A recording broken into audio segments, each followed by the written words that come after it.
What's up, folks? I figured I would do a live stream today because I haven't been uploading a lot of videos recently. For those of you who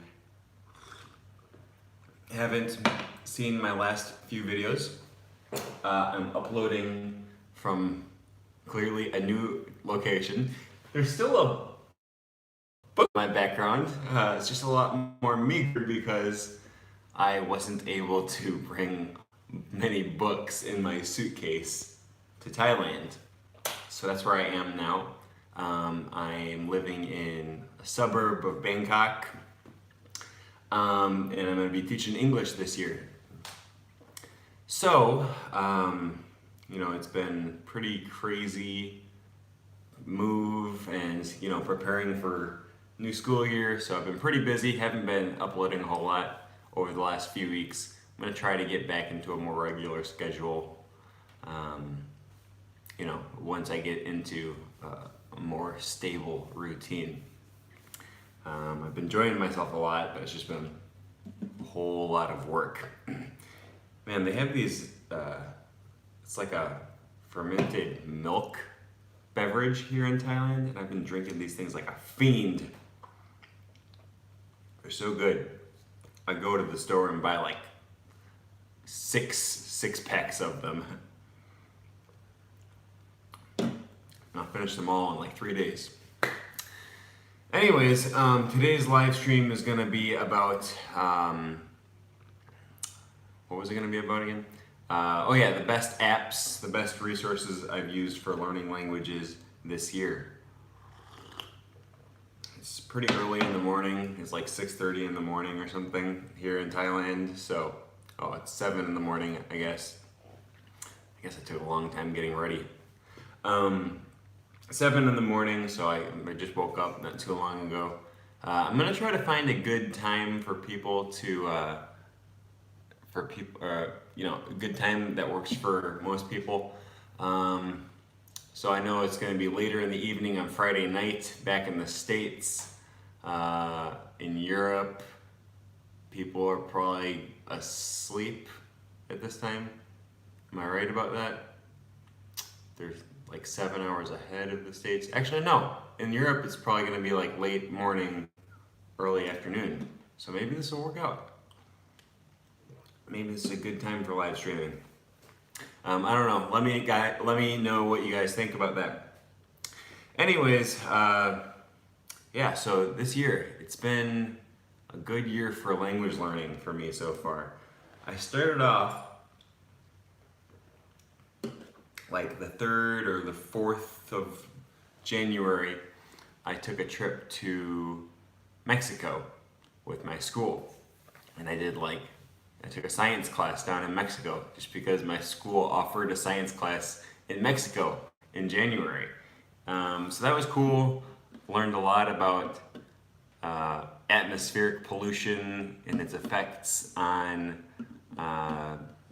ancient Mayan and Aztec artifacts and ruins. And of course I got to practice a lot of Spanish. It was an interesting situation because the previous semester I had taken only French classes, so I really wasn't in Spanish mode at the time, because if I'm taking only French classes in a semester and I want to do good in my French classes, I'm not going to study Spanish. I'm going to study French. I'm going to listen to French music. I'm going to listen to French podcasts. And that's what I'm going to focus on. So that's what I did the previous semester. And then as soon as that semester was over, there was Christmas, and there was New Year's, and then I was in Mexico. So I had to switch my brain over. And I didn't, I'm fluent in Spanish, so I'm not I don't use Duolingo in Spanish. Sometimes I'll use Memrise or Anki just to you can always learn more vocabulary. No matter how fluent you are in a language, you can always use more vocabulary. I'm still learning new words in English, my native language. So, Yeah, so I went to Mexico. I really didn't do a whole lot of active learning of Spanish. Um, the one app that I did use a lot for learning Spanish, and most people don't think of this as a language learning app, but I used Spotify, and I just listened to Spanish music nonstop. Like, excuse me, starting right after my French final, my last French final the previous semester, I started listening to Spanish again because I knew I was going to be going to Mexico and I wanted to prepare my brain. I also did some reading on LingQ in Spanish. That's a good, I really support LingQ. I think they are a good product. Man, these things are really good, but they go quick. Look how small that bottle is. But other than that, I didn't do a whole lot of active studying of Spanish. Although, then the following semester I did take 2 Spanish classes, like a literature class, and I took this just because I needed the Spanish credit to get the minor. I took this class. It was called like medical Spanish for pre-med students or for like nurse students or something. It was like medical Spanish or Spanish for medical professionals or something like that. Essentially, it was Spanish for nurses. It was not my first choice of Spanish class, but I did it. I took it, and I did pretty good actually. So I graduated from UWM with a 4.0, so I was pretty proud of that. But I continued to study Spanish throughout the following semester, which was my last semester at UWM, and I really wasn't using apps or resources or anything. I probably used Memorize a few times. Just when you have a bunch of vocabulary words that you're supposed to memorize for a class. I like to use spaced repetition, so that's what I did.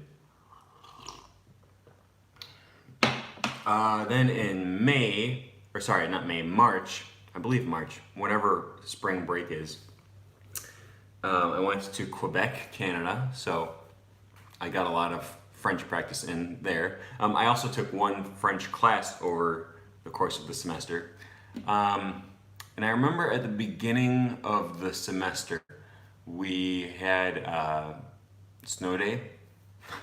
If you're not from the north of the US or Canada or Europe, you probably don't know what a snow day is, but we get so much snow that you can't go to school. I'm just kidding. I know most people probably do know what a snow day is, but yeah, we got a ton of snow this winter.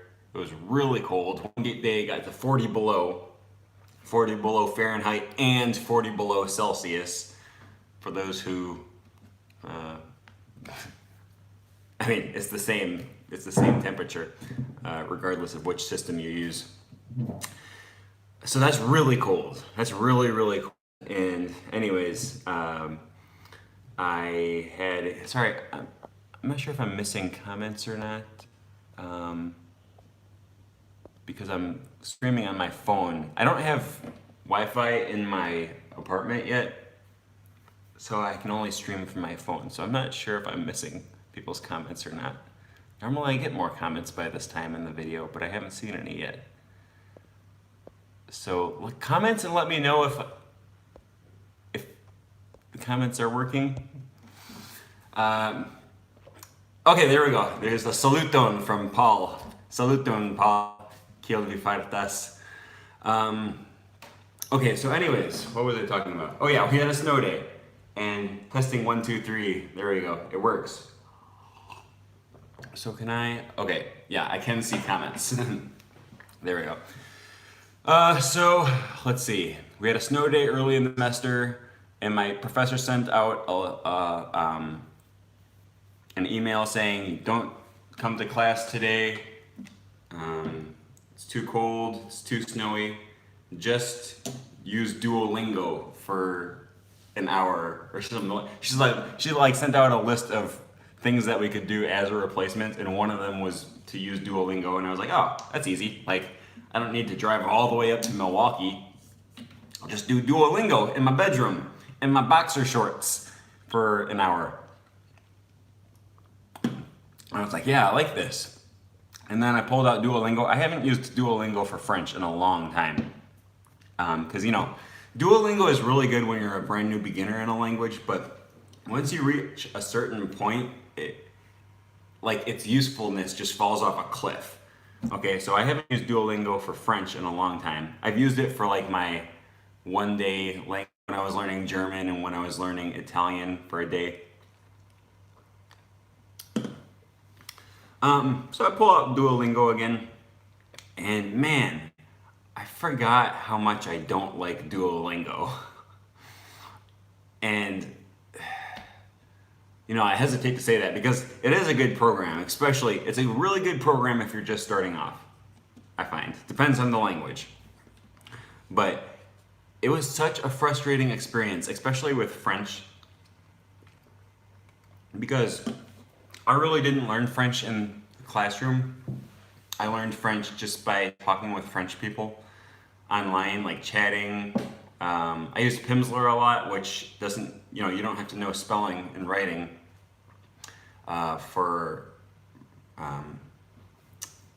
to use Pimsleur.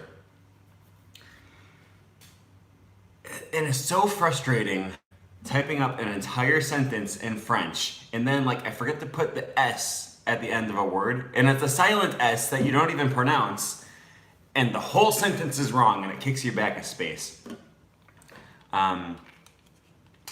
Especially since when I'm, 90 to 95% of my French usage in real life is in person. I'm talking with people. It's either I'm in France or I'm in Quebec speaking French with someone. I rarely message people in French other than just, hello, please clap. Thanks for joining. It's been a long time. Of course, I haven't been streaming for a while, so I guess you have an excuse. Anyways, I rarely message people. I have a few friends from Quebec that I message in French once in a while, but most of my French interactions are in person. So I got really fed up with Duolingo in French, and I almost threw my laptop through the window. I did continue to use LingQ for French. Especially, this was the really nice thing. All last semester, I had a lot of readings to do, like a butt ton for my medical Spanish class. I had to read. We had to read some articles written by Michel Foucault, translated into Spanish. And this is not easy stuff, you guys. I also had to read. We had to read this long novel. It wasn't. It was a true story, but it was written kind of like a novel. About Spanish-speaking immigrants to the U.S. and his experience in the U.S. medical system. And it's a long book. And on top of that, I was taking a Spanish literature class, so we had to read a ton of books and short stories and stuff. And LingQ came in very handy for that. Excuse me, tea's coming back up. LingQ, if you're not familiar, LingQ is designed for reading and listening. So you'll read a text and you can click on every word in the text and it'll give you a translation and it'll remember which words you know and which words you don't know. And it'll save them, and you get to rate that word based off of how well you know the word. This was really useful for reading. I went online and found ebooks for. We didn't read Borges in my class. But I have read some of his works, just not in that class. What was I saying? Oh yeah, so I would go online and you can basically find ebooks for pretty much anything nowadays. So at least four, let's see, I had one novel in Spanish, two novels in Spanish, one French one. So like at least four novels, and went online and I found ebooks for them.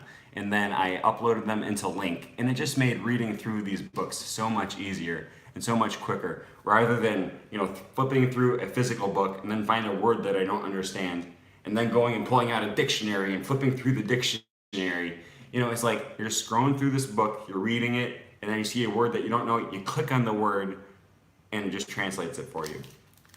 I'm sorry, I'm gonna eat too while I stream.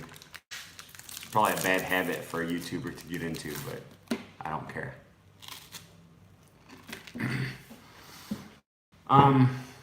So LingQ was very useful for me this year. What else did I use? Spotify. I listen to Spotify a lot. You can listen to podcast language. So that was for French and Spanish. That's mainly. I didn't use a whole lot of resources this year. Then come my last Spanish final on May 15th or something like that. I knew I was moving to Thailand, and really I wanted to start learning Thai along